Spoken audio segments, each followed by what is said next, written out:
Well, hi everyone, and welcome to Poetry Superhighway Live. It's our November 2025 open reading, the first time we've had an open reading in a couple of months because last time we were here, we were announcing our contest winners, and we used our the monthly PSH Live slot to do that.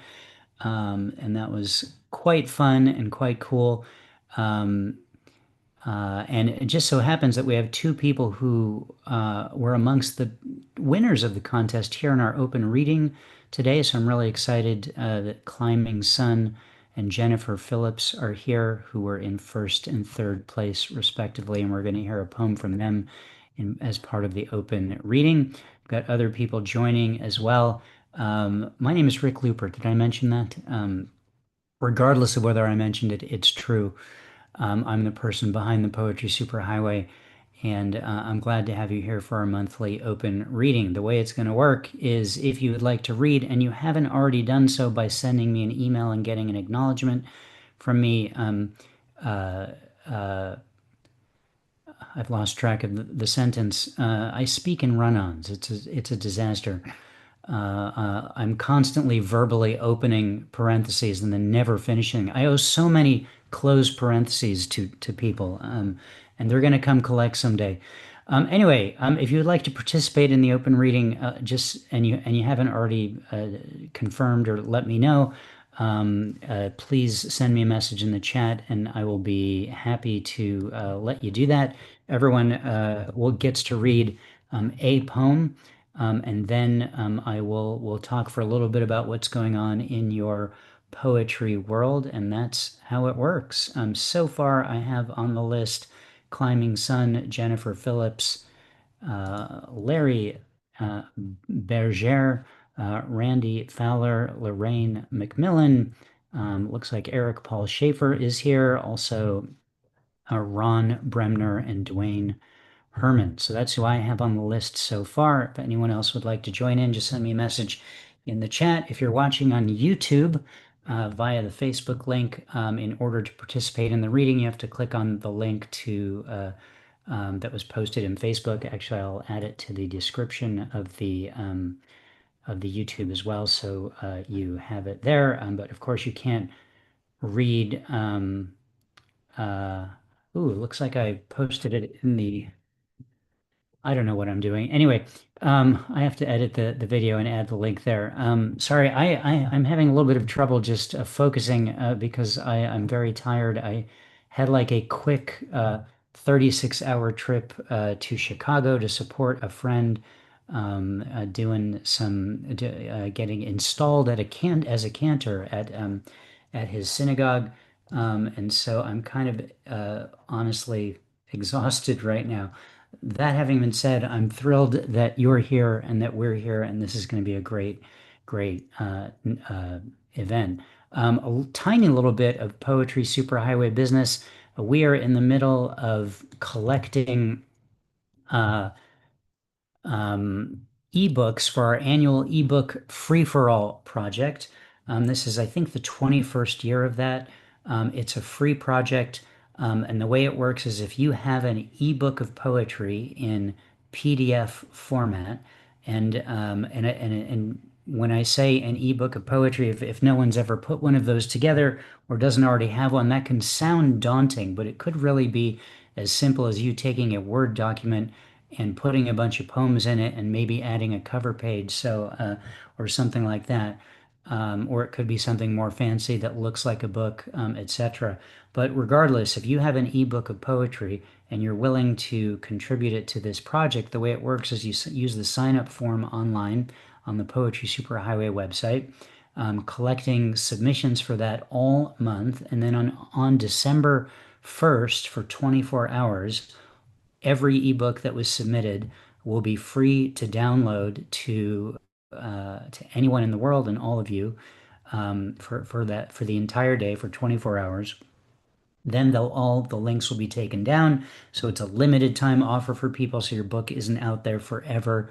And we'll post the numbers of how many times each one was downloaded, which is just for fun, really. The important thing is that your poetry has the potential to go out to lots of people, and you, as a human being who might like poetry, and I suspect you might, will have the opportunity to download many books of poetry for free. I think as of yesterday, when I last looked, there was about 36 or 37 books that have already been submitted. So it's a free project. We do it every year. Now's the time to submit your book if you would like to. And all the info on how to do that is on the Poetry Superhighway website, poetrysuperhighway.com/PSH. I believe that is everything I need to tell you. One more time, I do see that there are people here who've joined the Zoom who haven't signed up to read. You don't have to read. You're more than welcome to just be here. But if you'd like to read, do let me know that you would like to by sending me a message in the chat. So, having said all that, we're going to get now to our open reading. Again, one poem and then a little bit of conversation about you and what's going on in your poetry world. On deck, our second reader will be Jennifer M. Phillips. Please welcome our first reader, the winner, the first place winner of the Poetry Superhighway Poetry Contest, Climbing Sun. Hello, Climbing Sun. Thanks, Rick. And hello, everyone. I'm a little bit new to this. I'm still dealing with the overwhelm of having won the contest. And it turns out while my opportunity to read during the unveiling of the winners, I was halfway on Alligator Alley driving from the west coast of Florida to the east coast. So there's probably a poem there, but I don't know what it is yet. Anyway, got home and found out I'd won the contest, which was a little bit mind-blowing, of course. So this is the winning poem, and it's called Spilling. I'm a long way from my background, spilling over the passes into California. Rain gear at the ready, notebook in the slanting sun, withstanding the canyons, crawling on the cliff rims, screaming in the streams of California.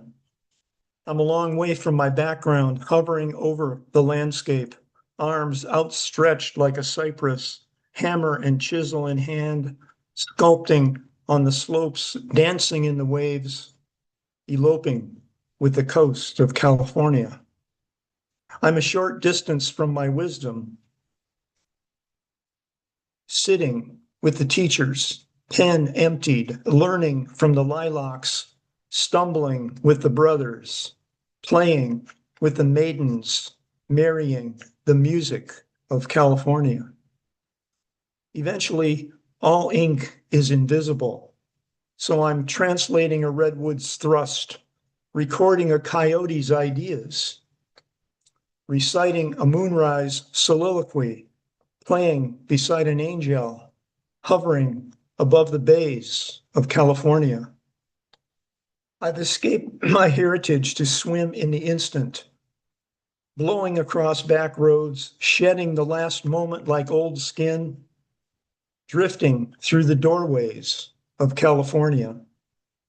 I'm a long way from my flat background, emerging from the underbrush, practically a bramble, really a morning glory, stricken with permanent spring fever, hugging the hills, kissing the ridges, shedding the shackles even of the last second, only to realize finally who I've become. I am simply the one spilling over the passes into California.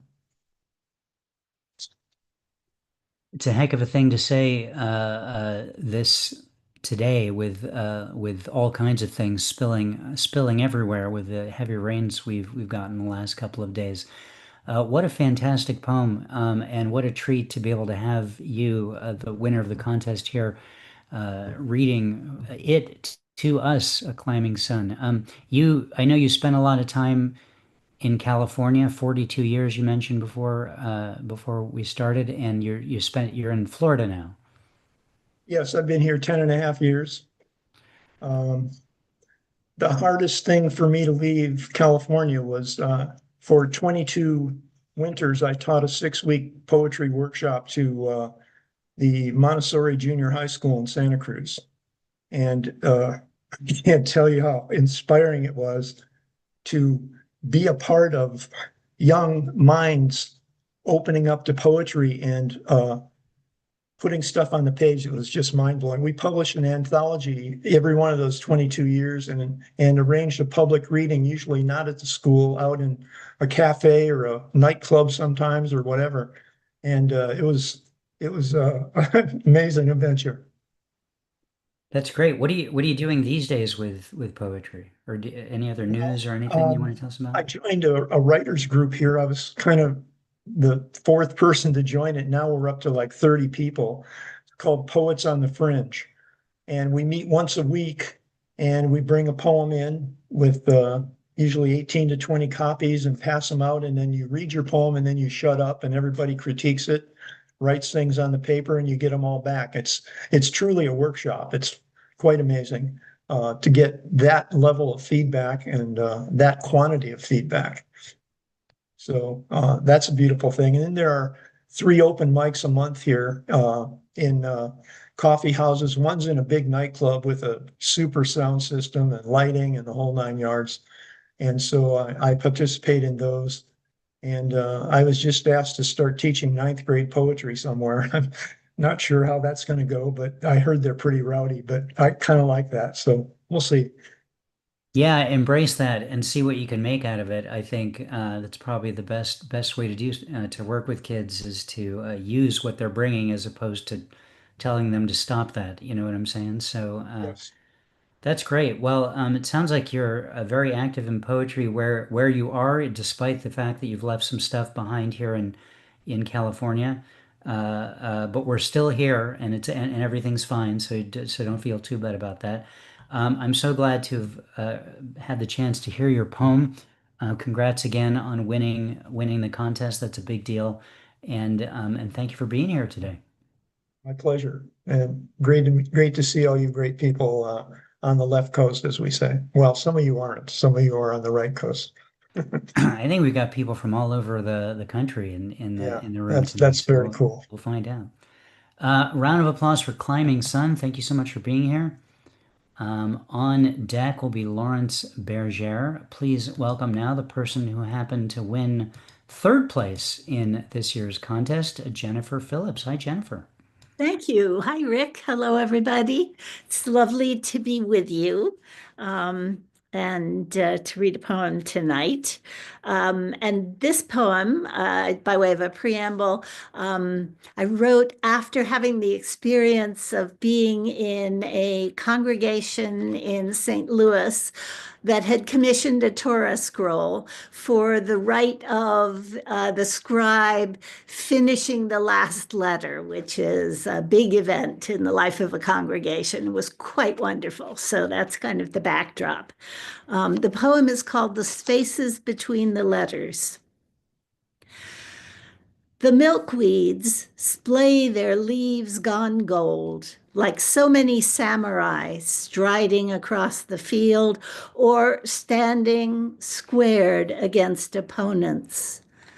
But there is only time coming on, and the fraying wind, not enemies, but part of the great turning that claims us, that gives us our proper glory. The curve and line embrace indrawn breath, light on vellum, weightlessness on the page.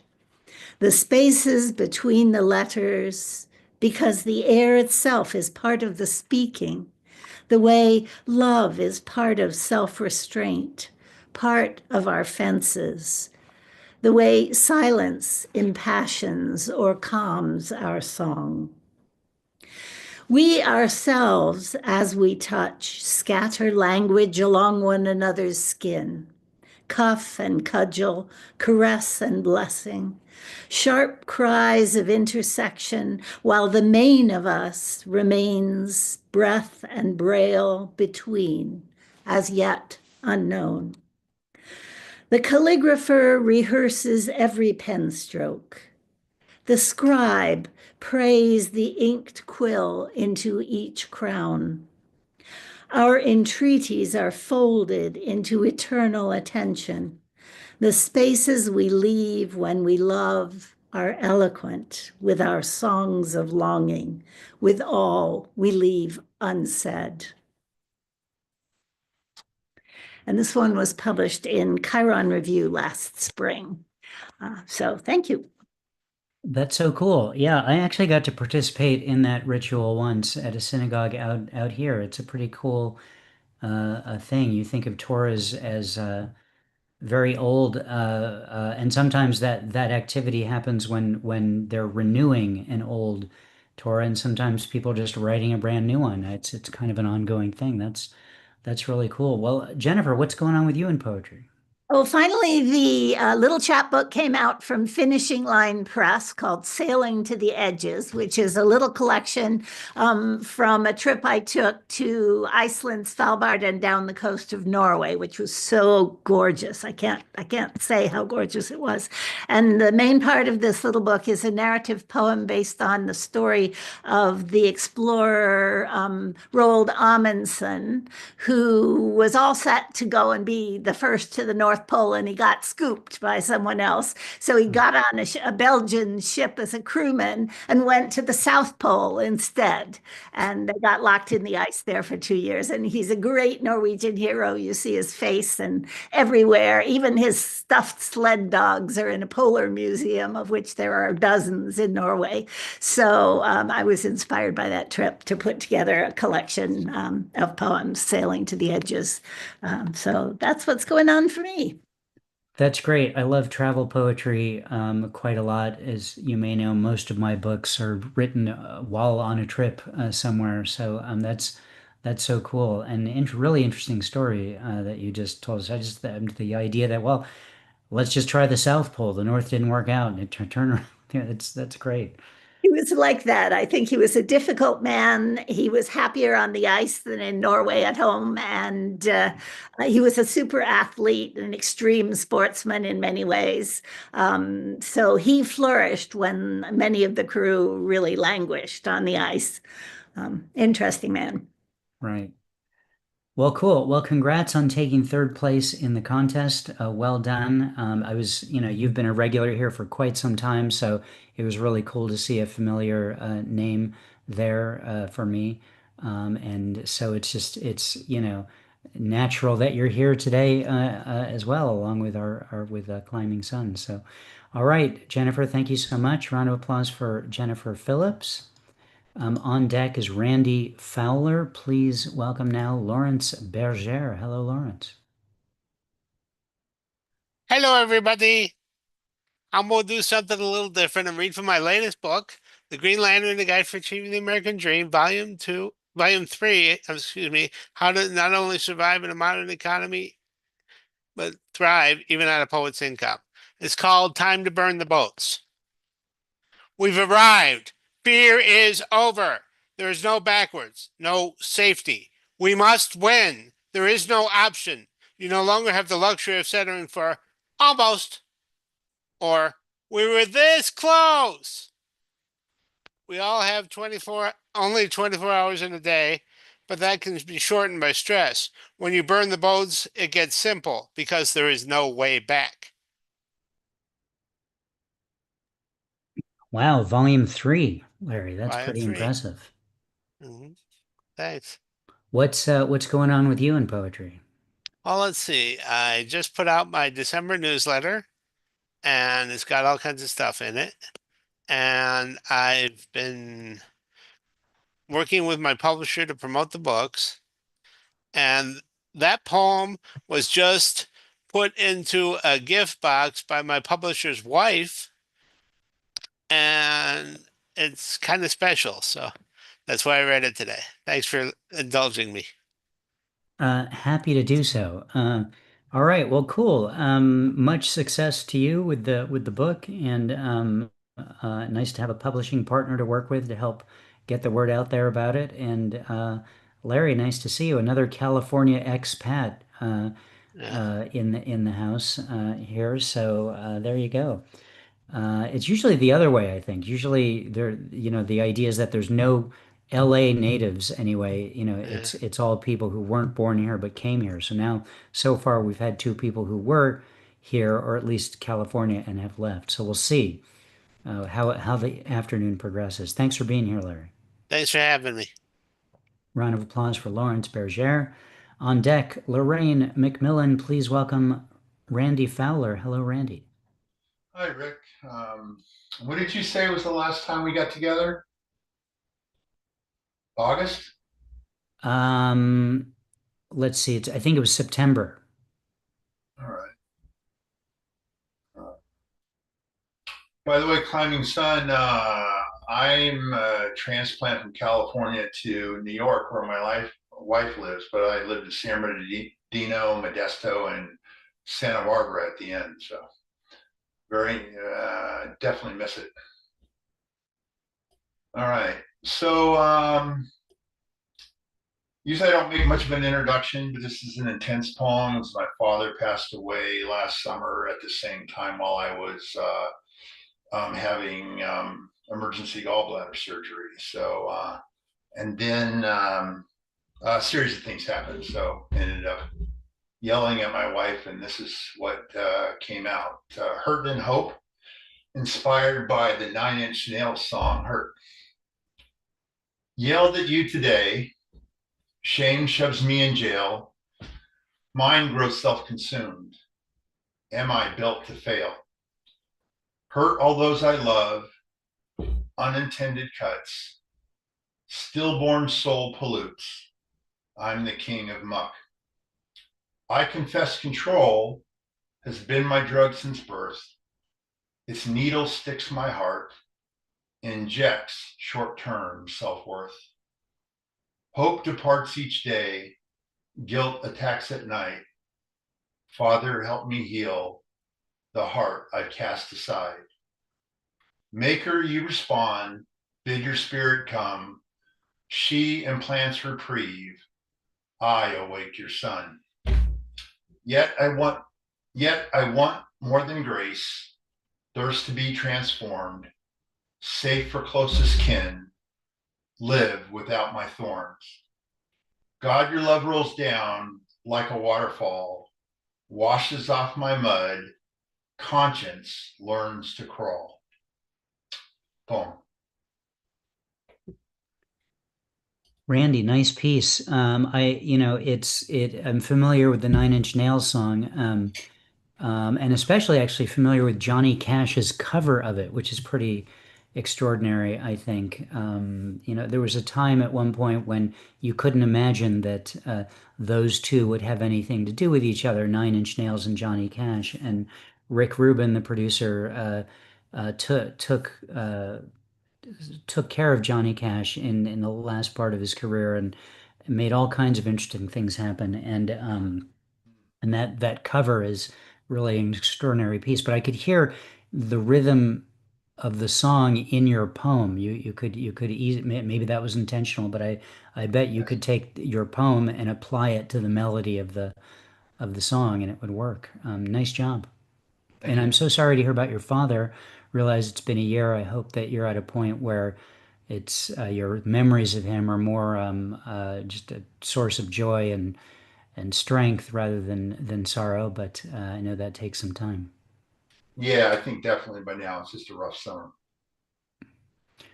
Well, I hope it gets easier. What's going on with you in poetry? Uh, oh, I've only been doing it 18 months, but lately some things have picked up. I had two poems published in Fresh Words.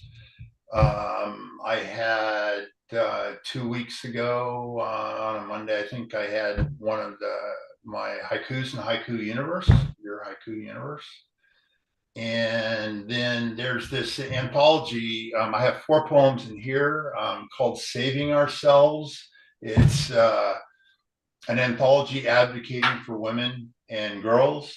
And so I was surprised more than most people, but anyway, I have 4 poems in there too. So it's been all within this last month. So That's quite a lot of stuff going on. So congrats on all that. Was happy to have a piece of yours up on Haikuniverse, and great to see you thriving in with poems and poetry.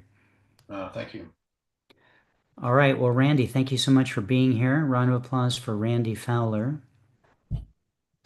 On deck, Eric Paul Schaefer. Please welcome now Lorraine McMillan. Hi, Lorraine.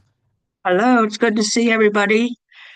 I'm going to read something new. It's called Learning Problems. Learning problems have been hanging over my head forever. This was my life, not just in a classroom. After school, I went into the working world, trying to keep up and do the best I could to make money and survive. Plus, I have to deal with taking meds for emotional problems and stay stable. I have good days and yes, bad days. Thank God I can get out of bed, write poems with deep emotion, and have time to share with others. As you know, life in general is sometimes really a challenge. Now add on problems as learning and socializing, which I deal with daily. I also have reflected on victory laps, looking at what I achieved, writing a book, being in Toastmaster contest, and one year became a president of the club. I know sometimes I hold myself back.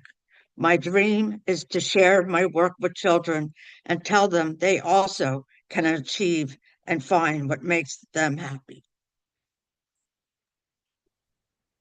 That's a great dream to have, Lorraine. And I hope that I hope you get to do that if you're not doing that already. Nice piece. What's going on with you in poetry? Oh boy. It's not really poetry, it's mental health crashing. And I am getting closer to working and reading to the children in the school because I know somebody on the school board. So I'm getting closer. Cool. Well, keep at it, and I hope you get there and keep us up to date. And thank you so much for being Yeah. here today. Thank you. All right, round of applause for Lorraine McMillan. On deck is Ron Bremner. Please welcome Eric Paul Schaefer. Hi, Eric. Hello, everybody. Thanks for being here. Thanks for letting me in here, Rick. I appreciate it. This is I don't know about you guys, but it's kind of hard to get rid of your books of poetry once they're in print, right? So my sister has taken on the task of grabbing 10 of my books at a time and accosting people on the street and asking them if they read poems. And if they do, she'll give them a copy of my book, which I greatly admire and greatly appreciate. On the other hand, she's been asking me for over 20 years to write a poem for her. So that's what this is. Finally did it. So I followed the lead of Wisława Szymborska, the Polish poet. This is a poem called In Praise of My Sister. My sister doesn't write poems. She picks plumeria for patients she nurses at the Queen's Hospital. She walks a long, narrow way I never have, crossing the Miller Street Bridge over the highway, with traffic jammed 8 lanes wide beneath her. Not even thinking of poems on those early mornings, she saunters along gray wood fences in the neighborhood and pauses where she always pauses, gathering blooms to decorate a new future.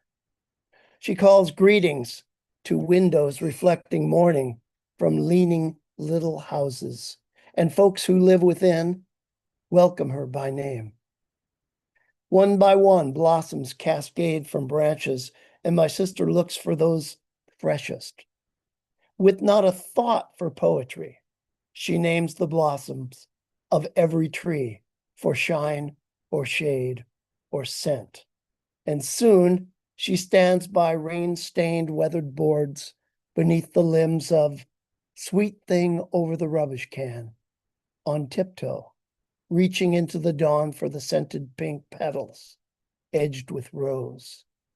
In the next yard is Honolulu sunrise, with a brilliant yellow eye and bloom of red and lemon, each facing each on the same petal, and a fragrance that lasts all day. Here is Pretty Woman, a delicate scent in a flaming heart aglow in misty pink, and Suzy Q, a pearly red cooling to cream, exudes a fragrance light and inviting. Further down the root-snapped walk is Howley Girl, white with a perfume strong and pleasant, whose flower quickly fades. In the last yard, before the concrete arch over the slowly turning wheels, is Mellow Yellow, butter-tinted petals tipped with dots of red and long, airy fragrance. With never a line of mine in mind, my sister fills pockets with flowers and steps over every fallen blossom, knowing treading beauty freely given is a loss to us all.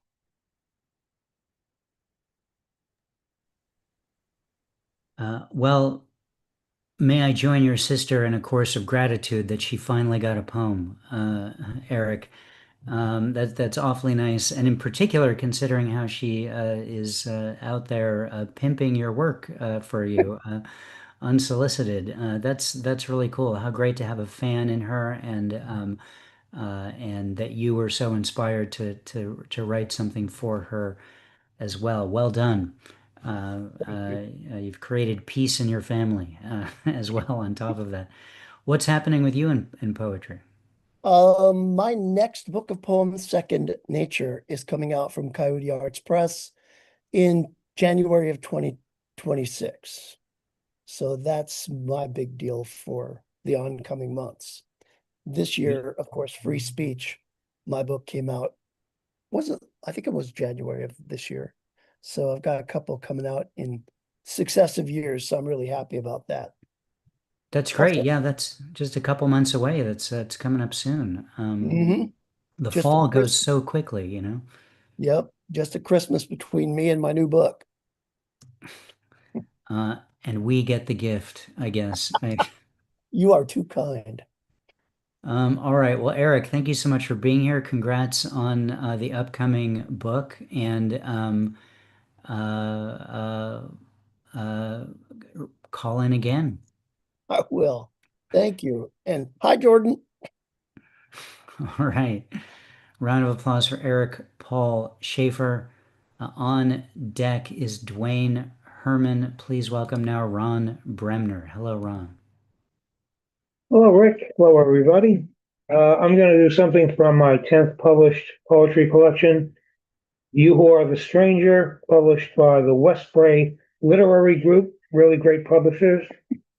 And this involves a true incident. The names have been changed to protect the innocent.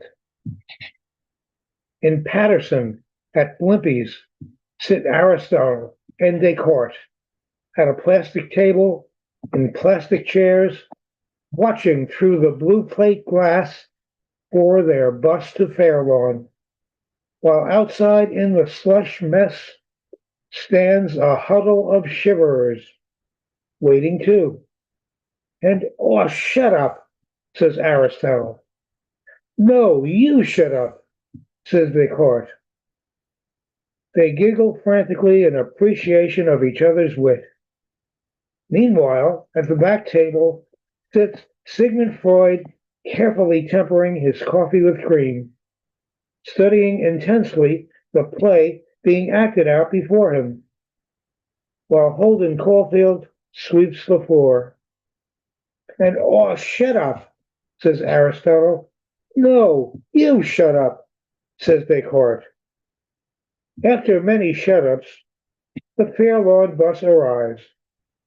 Aristotle and Descartes guffaw fraternally as they charge through Blimpie's door, while Sigmund, on smiling still, sips his weak brew, and outside the cream pours onto the bus, and inside Holden sweeps Limpy's floor.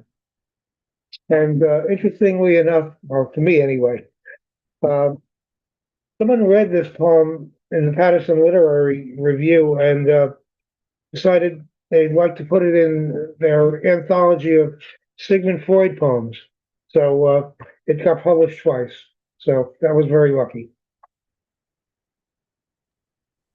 Wow, that's great. Ron, congrats on that. That's already an answer to the question of what's going on in your poetry world, but is there anything else that you wanted to let us know about? Yeah, I've been going to a number of readings lately. There was the release of Patterson Literary Review number 53 yesterday, so I was at that because I have a poem in there. And in December, the first week of December, there's a live reading for the Platform Review. I got a poem in there, so I'll be reading that.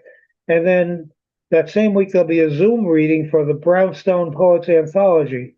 I know Austin is also in that, so we'll be in that, and whatever else happens. That's great. Well, it certainly makes you feel like you're really part of it when you've got a lot of stuff going on. So keep at it, and thank you so much for being here today, Ron. You're welcome. All right, round of applause for Ron Bremner.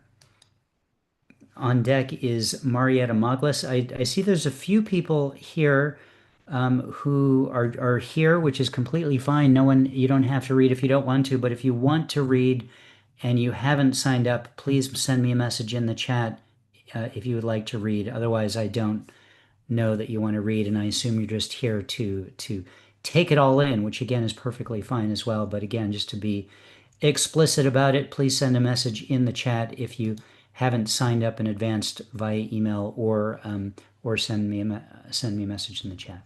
All right. So on deck, Marietta Moglis. Please welcome now Dwayne Herman. Hello, Dwayne. Thank you. This poem is called Watching Me. Part 1, Setting. I went out to my farm, which is not a farm, no fields or buildings, not even a driveway. I have to walk in, cross the creek, hike up a hill to get to open land. On the way, one day, I smelled a powerful big cat scent, like at a zoo by the cougar's cage. They are here too, but with no cage. Neighbors saw one once, here, a silhouette, with tracks bigger than my hand, pressed in soft mud. If I can smell it, it is near. And it can smell me too. It could likely see me before I could see it. I decided to leave, return another day. Part 2, Night Sighting. It was hearing first, my friend asked. A chainsaw now? No, not this dark. Then I stopped to hear a low throat rumble, like a kitten's purr, but deeper than. Give me the light, hold the shovel high as tall as you can. Outside the clearing glowed 2 eyes, mid-height, not full-grown. I killed the light so it could leave no confrontation this. Part 3. Cougars keep deer in check, balance, balance. Planetary sharing, the highest goal. Respect their needs, territory, space, and we will all be the better. And I sent that to a Nature publication, and they said, I'm not sure if it's acceptance, but they said they would save it for a cougar issue. So that's nice. And Friday morning, I got an acceptance.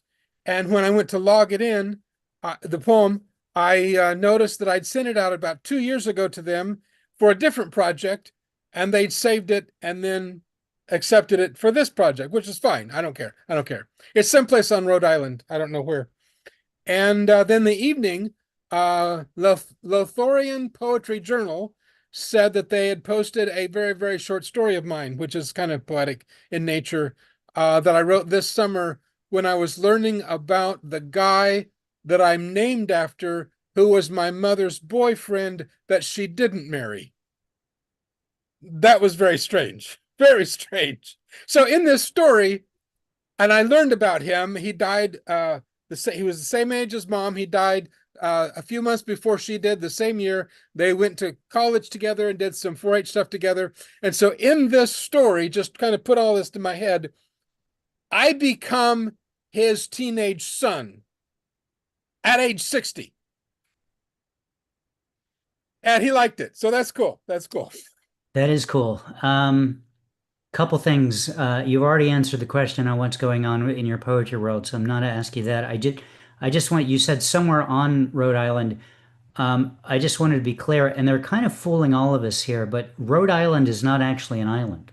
I know. Yeah, at whatever. Just, you know, It's you a can't, little bitty tiny one that fits under Massachusetts. you can't sail there. You know what I'm saying? That's right. Not from here anyway. No. Right. And then the other thing, just I picked up on this in your poem.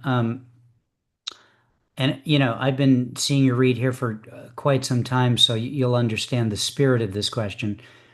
You wrote, "If I can smell it, it's near." Is it not also true that if you can smell it, you dealt it? No, I just left. I guess that one went didn't go where I thought it would go, but that's okay. I didn't really deserve an appropriate response to that.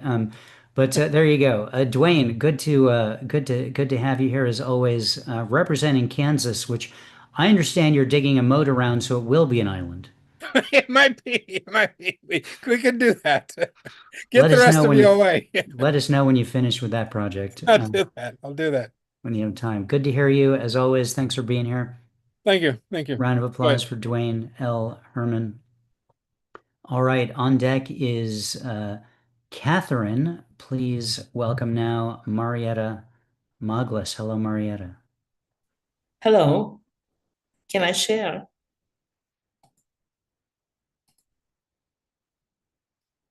To share, Rick.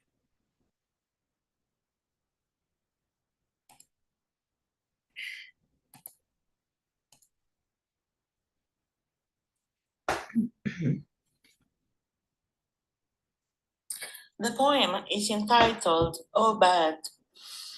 That sonata comes from your desire to explore the exquisite crush of certain musical ideas. I'm staring at the sky, a masterpiece painted with scissors by Henri Matisse, while I listen to you. Those soaring white birds have the appearance of moving hieroglyphics. It seems so different this Sunday dawn in our ancient sunlight of concealment. A few golden rays weave a web to create new complex and eye-catching life spirals.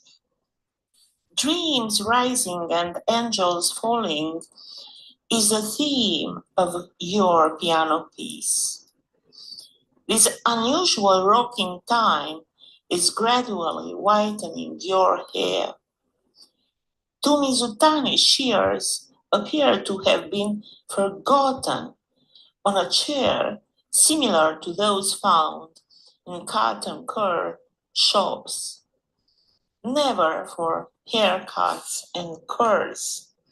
Our salon is intended to be a gathering place for numerous artists. The house has spiral stairs that go down to Lonely Street. Sundays are not consequential in our household, but I think they should be, since they serve as a reminder to folks to spend a lot of time in prayer and contemplation with the Lord.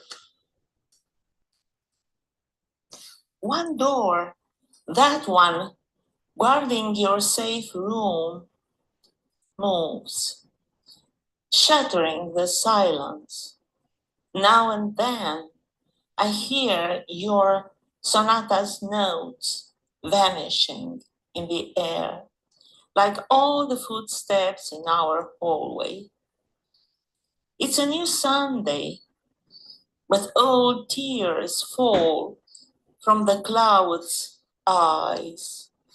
Still, the critics don't want to miss hearing you perform on the piano.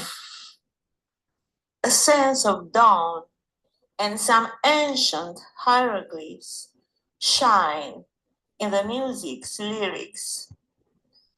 To wake up next to you makes me happy. Thank you for listening. Thank you, Marietta. Nice to hear that piece from you. What's going on with you in poetry? Well, my poem entitled Metaphorical Truth was published in Three Rooms Press.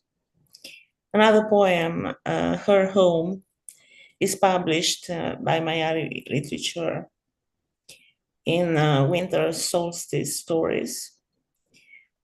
I have another poem, Rondeau Redoublé, for Richard Barton, published in Poems for Rich anthology. Another poem, The Common Dream, was translated into Bulgarian, published in New Social Poetry magazine. And 3 poems published in Four Feathers Press, online edition, Too Hot. Another poem, The Geometry of Love, is published by Evo Review in the Connections issue. The poem, The Seasons of the Sun, is published in the amazing New Beat Generation 2025 anthology. The poem Your Words of Love is published in the Sentinel by Spielwords Press, and my green prose poem is published in Dashboard Horse, and another poem, a mirror-assisted poem for the butterflies, is published by Silver Birch Press, and some others. That's quite a lot. Well, congrats on all of that, all of those Thank you. credits, and keep it going, Marietta. And thank you so much for being here today. Thank you. Thank you. Round of applause for Marietta Maglis. She is reading to us from around Paris, France, so that's very exciting to have her here. On deck, Lorraine Caputo. Please welcome now Catherine. Hello, Catherine. Hello, nice to meet you. Likewise. Yeah, this is my first time, and when you called my name, my throat closed like when I was young in choir, and they said it was my solo or something, and it just went gulp. So, I started writing poetry when I was really young, but then that turned into more of a focus of writing songs, and poetry was really untouched for a long time. But of course, lyrics are poems. I just didn't realize it. And when I hit a significant burnout in 2020, my father was really encouraging me to turn some of my short stories that I wrote about children into poetry. And then I entered into a nervous system regulation course. And why this is applicable is because the biggest theme was about our own agency, taking responsibility for who we are, what we want to do, and our next actions. And it is so easy for us when we're in relationships with others, whether they're partners or family, to hand that agency over to the next person just because they seem more confident or they are just the ones who are closest to us in that moment. And so, like Jennifer, I also wrote about sailing, and sailing is something that is a very common theme for my poetry, about being the own captain of your ship. Excuse me. Okay, so this poem is called Captain Adrift. I'm standing at the side of a ship, looking towards where we'll go. Except the image is sideways, so no one really knows. And the breeze in my hair feels good enough here, but it would be different if I were to steer. And I look to my left, the sky overcast, my captain emerges, same one from my past. With his arm around me, he says, "Land ho!" And I smile, but fear is my anchor below. And the birds above are the only ones freed. It seems slow, but we're sailing, disaster with speed. And I notice my captain, pirate hat and all, his spine is bent, but he once seemed so tall. One eye is covered with a patch of escape, and the other is blinded to all of our fates. But my hands are in his, my shoulders too. He directs me to follow him, so I can't choose. I am happiest, more comfortable, or so I think, with a captain to guide me until we sink. A lot of people putting on their captain's hats right now, Catherine. I love the phrase poetry that you said before the poem. Like, well, you're writing some lyrics and you're writing some poems, but then your dad encouraged you to write poetry. That's a really interesting way to. Well, he didn't, yeah, forgive me, Dad, because he didn't say it that way. And the minute it came out, I went, oh goodness, who is to define poetry? And so it was just because I had been stuck in one lane, and he said, let us think, you know, more than just the one lane that I was in. So yeah. And there's nothing wrong with the first lane. No, there isn't. Where are you reading to us from, Catherine? I am a native Californian. Oh, wow. You're the one. We found her, Yeah. at least. All right. So cool. Southern California here as well. Anything going on in your poetry world that you want to tell us about? Thanks. Well, I've written enough to compile a book, but it definitely takes the editing part. And I have I've become very involved on Substack, where I am reading my poetry and creating audios there and sharing poetry. And also my poems are an effort to help rewire the brain. So it's almost always about meeting a challenge and rising in resilience and with courage and hope. Well, that's incredibly positive and inspiring for folks, I'm sure. Catherine, it's so nice to meet you in this space. I hope you come back and read some more for us again, and thank you for being here. Thank you. And my Substack is in that name, Follow My Voice. So yeah, thank you very much for having me. Sure, anytime. Come again. Round of applause for Catherine, first time here. We found the one native Californian, ladies and gentlemen, so do with that information what you will. Moving on, our on deck is Jordan Jones. Please welcome now Lorraine Caputo. Hello, Lorraine.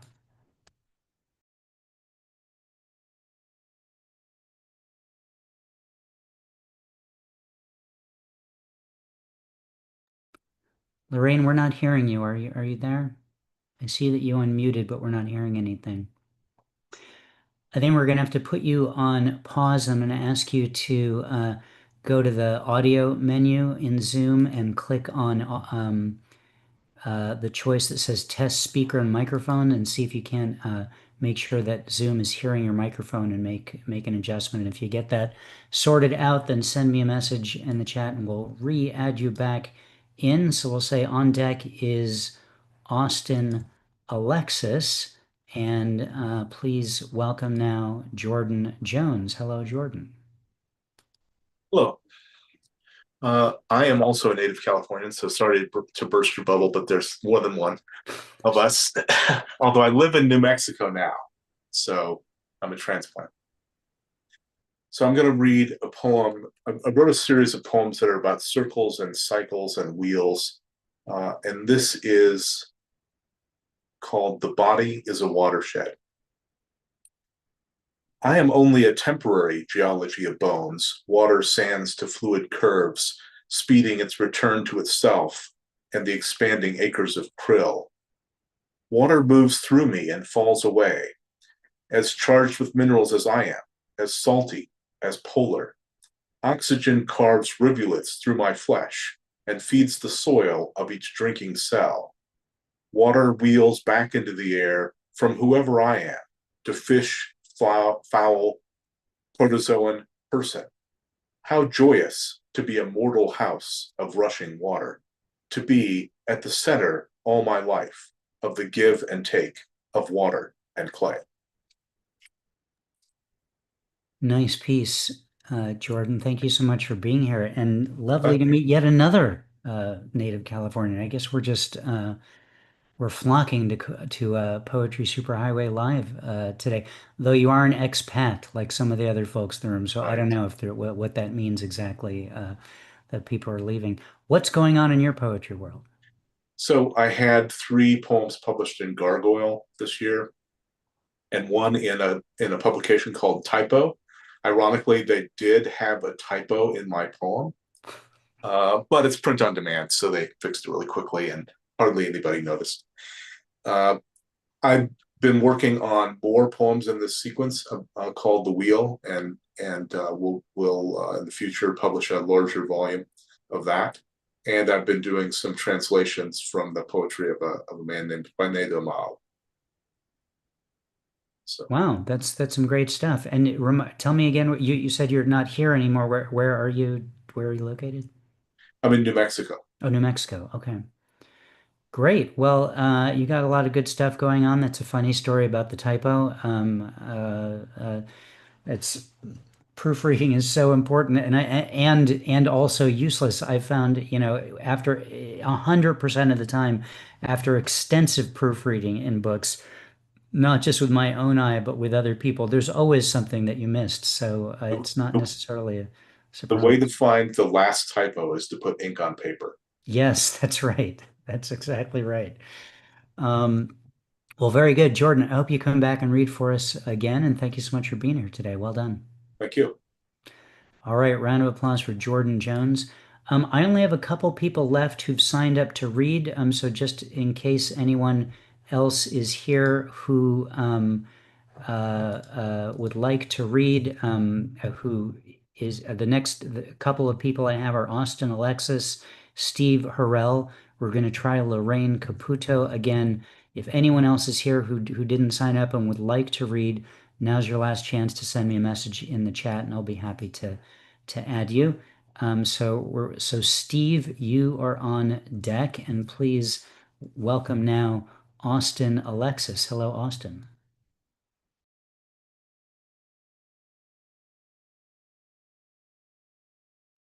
Can you hear me?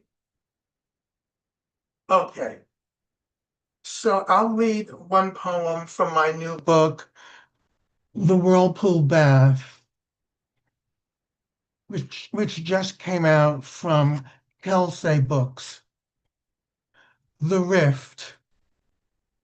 Though we are friends, we've become such opposites.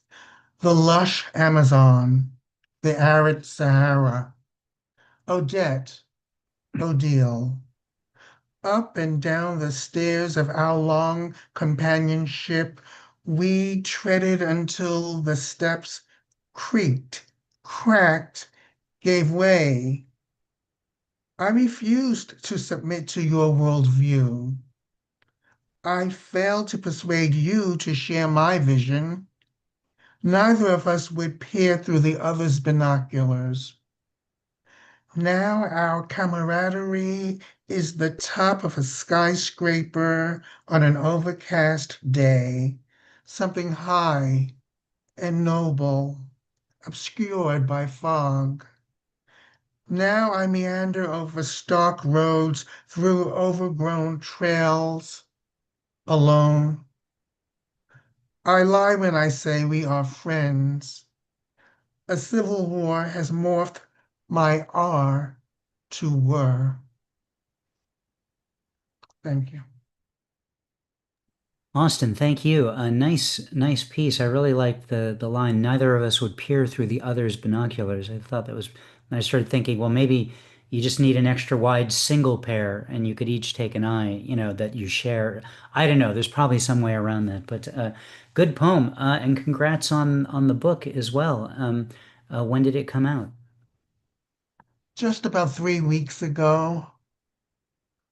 Oh, that's really And exciting.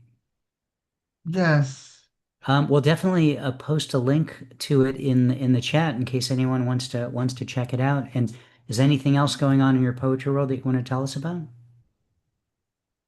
well, I had a poem recently in Matinal, which is a journal published by Three Rooms Press, and a poem in Fixed and Free Quarterly, which comes out of New Mexico, and a haiku in Sense and Sensibility Haiku Journal, and a poem on the Indolent Books website.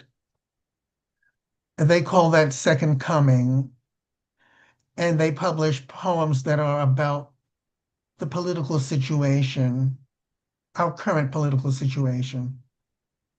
And I've been doing lots of readings for the book. That's great, including a poem from it today. So really great to hear it. Definitely, again, post a link in the chat so we can.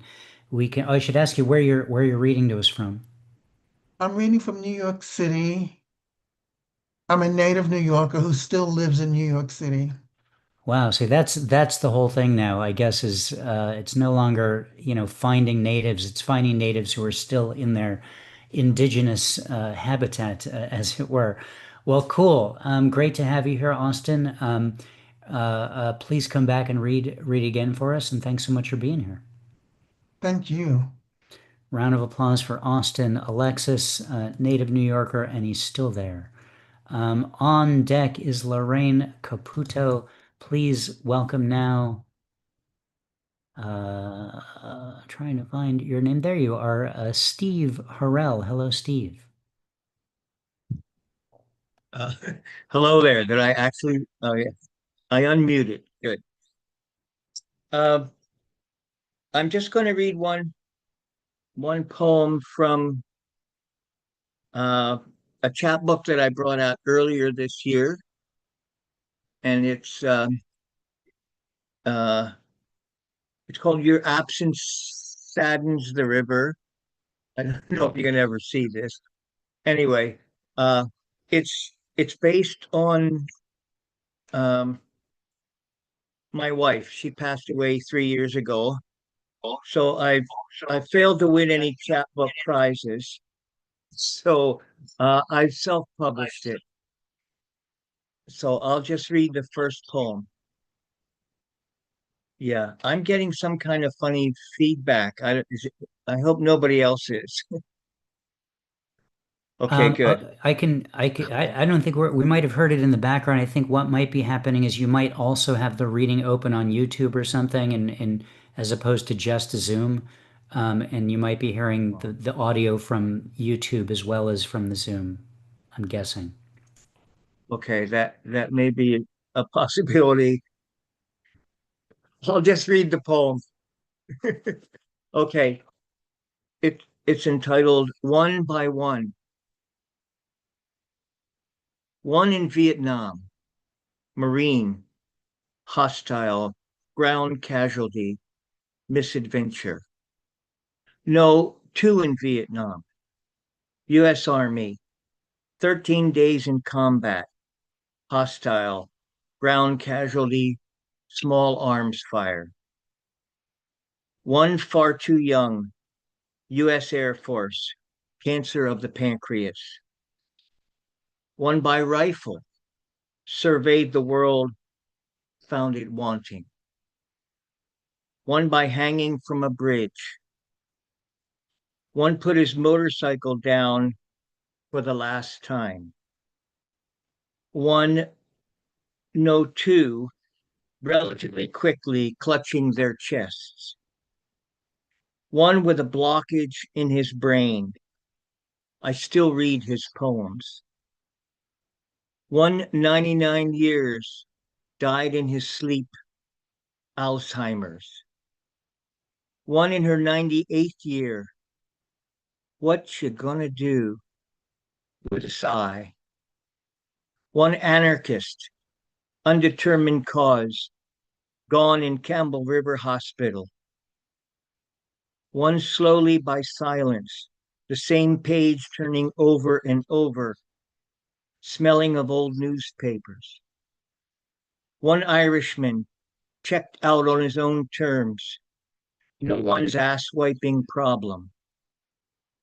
One sister, brain tumor, comatose, her husband holding her hand until. One found in the morning, cold, in his favorite chair. One downplaying her pain and symptoms, my partner of 42 years. That's the first poem. Well, Steve, it's quite a poem to begin anything with. Well done, and I'm sorry for your loss. I know it's been a few years, but I'm sure that sticks with you after a lifetime of being with someone. Thank you for that. Is anything going on in your poetry world you want to tell us about?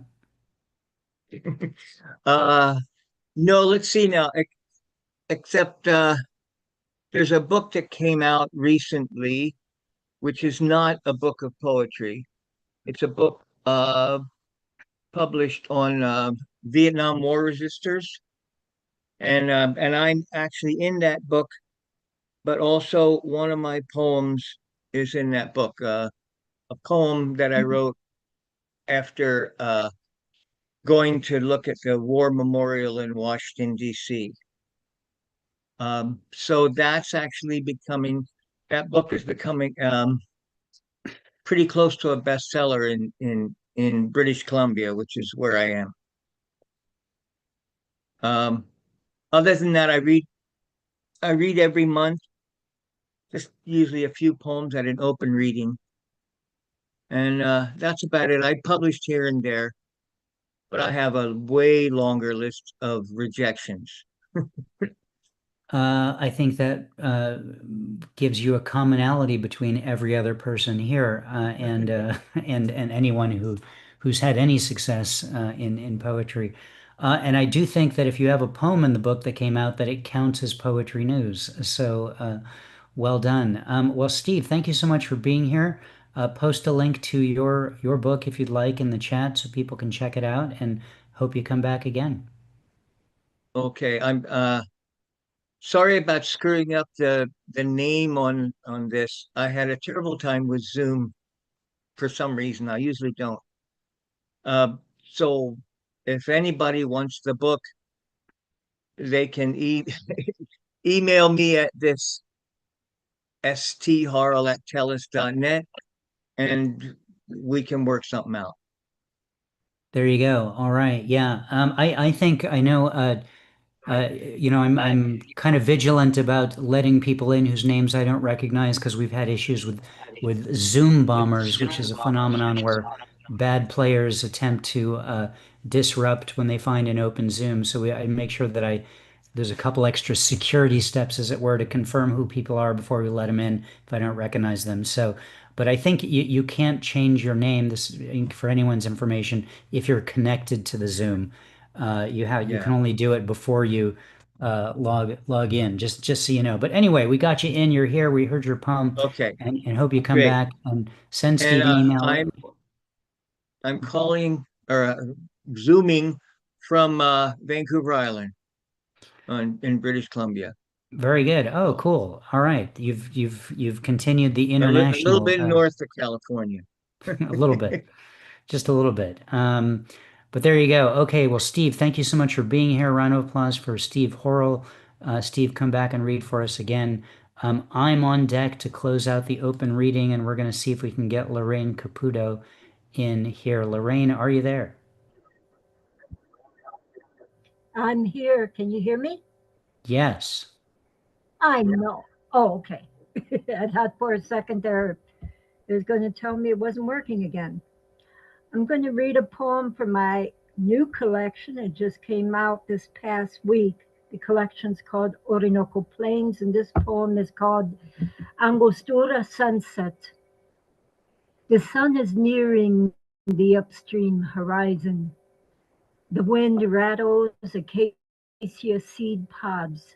Waves form across these narrows of the meandering Rio Orinoco, washing against dry season exposed boulder islands, beaches, and sandbars.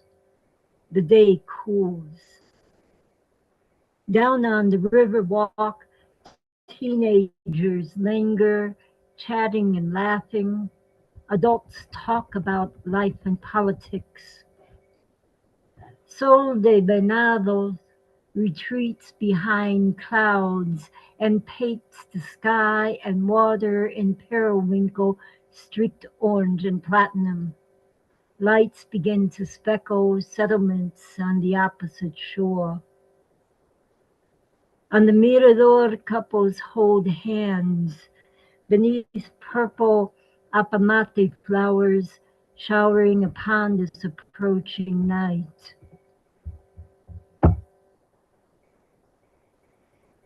That's it. Wow, Lorraine, nice piece. I'm so glad that we got the audio fixed, so we got to hear that. Thank you so much. Thank you Anything for your happening? patience. Oh, sure, no problem. Anything happening with you in poetry you want to tell us about?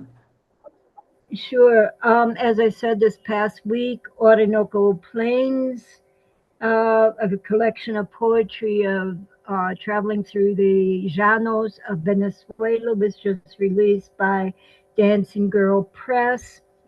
I'll put the link in the chat.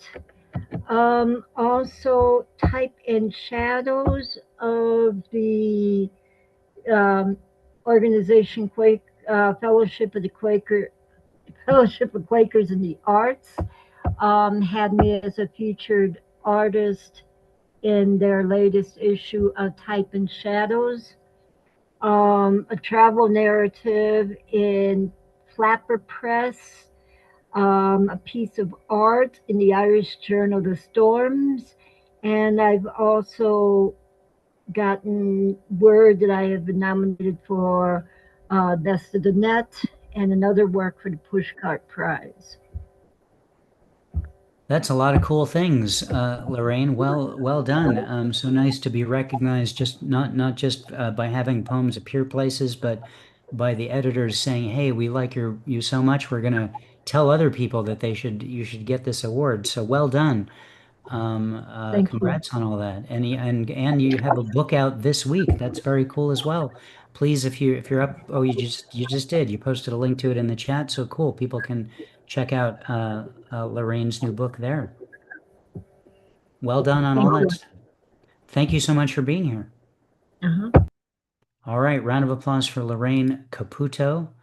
I am going to close out the open reading with a new poem.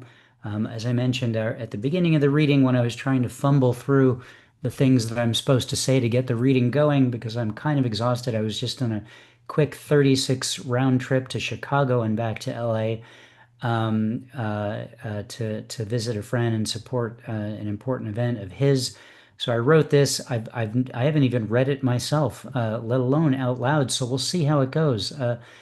Chicago's big airport is O'Hare. This poem is called Drive from O'Hare. Driving east from O'Hare Airport at 7 in the morning. The sun is not the right amount of high. Just below the visor, just above the hood. I will be blind by the end of this drive, which may be fine as some are suspicious I've seen too much. The hours are different here. They look similar, but they feel like a cat who lived through daylight savings time and is wondering why dinner didn't happen an hour ago. If you're not careful in Chicago, you'll drive into a deep dish and they'll mutter out-of-towners again while you swim through the local sauce for your very life.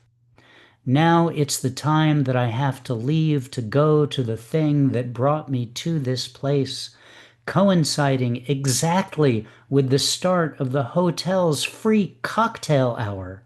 Can they save a cocktail for me for later? No, they cannot. Well, just burn out my eyes then with your westbound sun, Chicago, which never seems to stop, even though the temperature is snow friendly and doesn't care about your sweaters. I can see this poem is almost to the end of the page, so let's stop it right here and say my eyes stopped working and now you know everything anyway. There you go. A first here in Poetry Superhighway Live. Thanks for indulging me with that. What's going on with me in poetry? Yes, we'd like to know that. Okay, well, thank you so much for asking. The biggest news with me is my book, which came out a few months ago called High Moose Alert, which is all poems I wrote in Alaska and Vancouver two summers ago, I guess at this point. Just came out a couple of months ago. Book of travel poems, a lot of humor in it. It's available wherever fine moose items are sold, including my website, poetrysuperhighway.com/moose, as well as all of the other places you might buy books online, Amazon, bookshop.org, etc. So check it out if you're so inclined to do so. Beyond that, before we close up shop, I want to remind folks two things. One is we are, again, as I mentioned at the beginning, Poetry Superhighway is collecting ebooks for the annual ebook free-for-all project. If you have or can make a PDF book of your poems, which is really not that hard, it doesn't have to be that technically wild or complicated if you don't want it to be. You can include it in the free-for-all project. And on December 1st, every book that was contributed will be free to download by anyone who wants to in the entire world for 24 hours. So a lot of people potentially could get their eyes on your work. And then at the end of that period, we'll post the numbers of how many times each one was downloaded. So just kind of a fun project you can participate in. If you're interested in that, go to poetrysuperhighway.com/PSH. That's the front page of the Poetry Superhighway website. Click on the banner, the ebook free for all banner. If it scrolls by, you can click on the special projects drop-down menu and click on ebook free for all. Our next open reading will be on Sunday, December 14th at 2:00 p.m. Pacific time. That's for all you locals. For you expats in different time zones, you'll have to do the math yourself. 5 p.m. Eastern. You know how it works when we're all in different parts of the world. I want to thank everyone for being here. This is really a fantastic open reading today. So great to have a bunch of regulars, people who've been here before, as well as lots of new people as well. I hope you come back and participate again. So thanks to everyone for being here. I'm going to click on the Ask All to Unmute button in case everyone would like to say hi to each other before we shut this thing down. Great reading today, Rick. Thanks a lot. Yes, great readings, everyone. I loved it. Yeah. Take a nap. Yes, indeed. Thanks for having me on. Thanks. I see there's people here who just came to listen as well. That's so cool. So those of you who, it's so rare to have a poetry audience, you know, people are usually like, there's nothing wrong with coming to a place and wanting to read, but I think it's extra special when you come just because you want to hear poetry. So the couple of you who are here, Sarah, I see you. Patrice Wilson was here. Michael Verga, thank you guys for just being listeners as well. That's very cool.